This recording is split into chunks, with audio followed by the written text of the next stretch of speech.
Nina dan Tia pun akhirnya berdebat. Saat Nina berusaha menyingkirkan Tia dari bangku piano, Tia mendorong Nina hingga jatuh tersungkur. Kepala Nina terbentur lantai sehingga ia merasa sangat pusing. Saat Nina membuka matanya, ia terkesiap melihat sang nenek berdiri di sebelah Tia sambil merangkulnya. Hanya cucuku yang boleh menyentuh piano ini. Halo guys, welcome to Ebin Berkisah.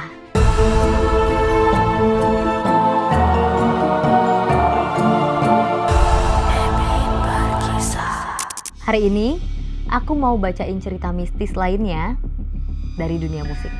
Nah, udah ada lagi nih cerita yang masuk ke email aku. Yuk kita cek.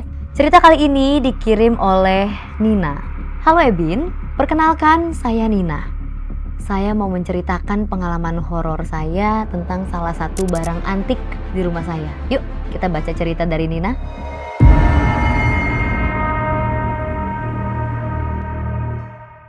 Dulu, Mama Nina pernah bercerita bahwa Nenek Nina adalah seorang pianis handal. Nenek Nina sangat senang karena akan segera mendapatkan cucu. Namun sialnya, saat usia kandungan Mama Nina memasuki usia 7 bulan, Nenek Nina mengidap sakit keras. Nenek Nina sangat sedih karena ia yakin tak akan bisa bertemu dengan cucu pertamanya. Oleh karena itu, Nenek Nina berpesan agar piano kesayangannya tetap disimpan dan diwariskan kepada Nina. Sebagai bagian dari wasiatnya, Nenek Nina berkata hanya Nina lah yang boleh menyentuh piano tersebut. Ia mengatakan kalau hanya dengan cara itulah ia bisa merasa terhubung dengan Nina. Namun, seiring Nina beranjak dewasa, ia tidak memiliki ketertarikan pada dunia musik. Tidak pernah sekalipun Nina menyentuh piano tua besar yang diletakkan di tengah rumahnya tersebut. Bertahun-tahun setelahnya, saat Nina menginjak bangku SMA, teman satu kelasnya yang bernama Tia datang ke rumahnya untuk mengerjakan PR bersama. Setibanya di rumah Nina, Tia sangat takjub saat melihat sebuah piano tua besar milik nenek Nina. Tia bercerita kalau ia selalu bermimpi untuk menjadi pianis. Namun keluarganya tak memiliki uang untuk mengirimnya kursus piano. Tia pun meminta izin kepada Nina untuk memainkan piano tersebut.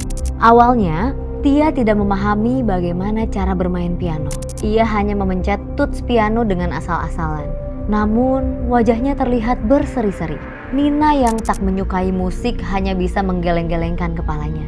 Saat sudah waktunya untuk pulang, Tia tampak berat meninggalkan piano tersebut. Tia berkata, rasanya ia seperti berada di rumah saat memainkan piano Nina. Keesokan harinya, Tia ingin mengunjungi rumah Nina lagi untuk bermain piano. Ajaibnya, permainan Tia sudah jauh lebih bagus dari sebelumnya. Bahkan, ia berhasil memainkan satu lagu dengan lancar dan indah. Saat Tia sedang bermain piano, Mama Nina pulang ke rumah. Mama Nina marah besar dan menyuruh Tia untuk berhenti memainkan piano itu. Karena bentakan Mama Nina, Tia menangis lalu pulang ke rumahnya. Nina dimarahi habis-habisan oleh Mama.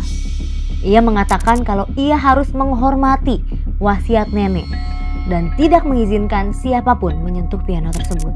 Nina meminta kepada Tia karena ia telah dibentak oleh mamahnya. Namun Tia tampak baik-baik saja dan berkata bahwa ia ingin mengunjungi rumah Nina lagi untuk bermain piano. Awalnya Nina tidak memperbolehkan Tia datang ke rumah. Namun Tia mengatakan bahwa ia akan memaafkan Nina asal ia diperbolehkan untuk bermain piano Nina lagi. Akhirnya Nina pun mengizinkan Tia untuk datang ke rumahnya. Sesampainya di rumah, Tia tampak sangat senang dan memeluk piano tua tersebut. Permainan piano Tia sangat indah, sampai Nina juga ikut terlarut dalam permainan tersebut. Nina pun mulai merasa tertarik dengan permainan piano. Saat ia hendak memencet tuts piano, tangannya ditepis keras oleh Tia. "Ini pianoku, jangan sentuh seenaknya ya," teriak Tia dengan marah. Nina dan Tia pun akhirnya berdebat. Saat Nina berusaha menyingkirkan Tia dari bangku piano, Tia mendorong Nina hingga jatuh tersungkur. Kepala Nina terbentur lantai sehingga ia merasa sangat pusing. Saat Nina membuka matanya, ia terkesiap melihat sang nenek berdiri di sebelah Tia sambil merangkulnya. "Hanya cucuku yang boleh menyentuh piano ini," ucap nenek sambil menatap Nina dengan tajam. Tiba-tiba Tia jatuh pingsan dan sosok nenek menghilang dari hadapannya. Nina yang ketakutan bukan main perlahan menghampiri Tia. Tubuh Tia terasa sangat panas. Tia pun mulai mengigau memanggil nenek. Karena takut, Nina pun akhirnya menghubungi Mama. Mama yang mendengar hal itu marah besar kepada Nina. Tiba-tiba Tia berdiri dari tidurnya dan berjalan dengan kaku ke arah piano. Ia kembali dirasuki oleh nenek dan mulai memainkan lagu yang menyeramkan di piano. Tak lama kemudian, Mama pulang dan membawa orang pintar ke rumahnya. Orang pintar tersebut kemudian mengecek keadaan Tia. Ia mengatakan bahwa sang nenek yang telah salah mengenali cucunya. Ia mengira cucunya adalah Tia, bukan Nina. Karena Tia lah yang pertama kali menyentuh piano tersebut.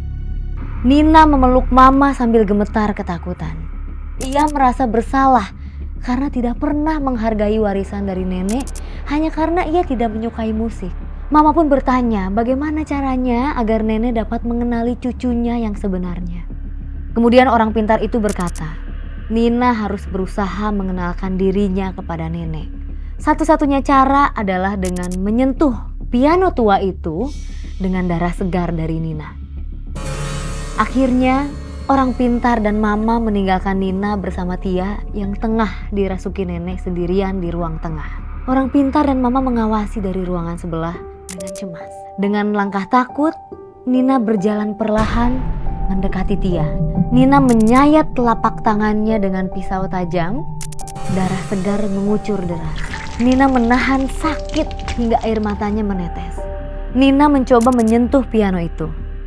Sebelum sempat Nina menyentuh piano, Tia kembali menepis tangan Nina dengan kasar. Lalu berteriak dengan mata melotot yang menyeramkan. "Jangan ganggu saya dan cucu saya!" teriak Tia dengan suara yang berat. Dengan sekuat tenaga, upaya Nina berhasil untuk menyentuh piano tua itu. Saat inilah Tia jatuh pingsan. Sosok sang nenek tampak menatap haru ke arah Nina. Nina meminta maaf kepada nenek dan mengatakan ia sangat menyesal karena tidak pernah menghargai warisan dari nenek. Ia pun berjanji akan merawat piano tua milik mendiang neneknya ini. Tepat sebelum arwah nenek meninggalkan tubuh Nina, nenek berkata, "Ini Nina, cucuku satu-satunya." Semenjak kejadian itu, Nina merawat baik-baik piano itu. Bahkan, kemauannya untuk belajar piano tumbuh dengan kuat. Ia giat berlatih, bahkan sampai mengikuti les piano. Gimana guys menurut kalian? Kalau menurut aku sih, kalau kalian punya warisan yang ditujukan untuk kalian, alangkah baiknya kalau kita menghargai warisan tersebut. Rawatlah dengan baik dan pergunakanlah dengan bijak.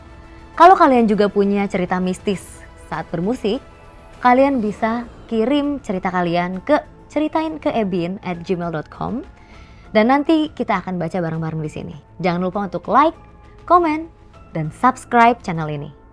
See you on the next episode. Bye!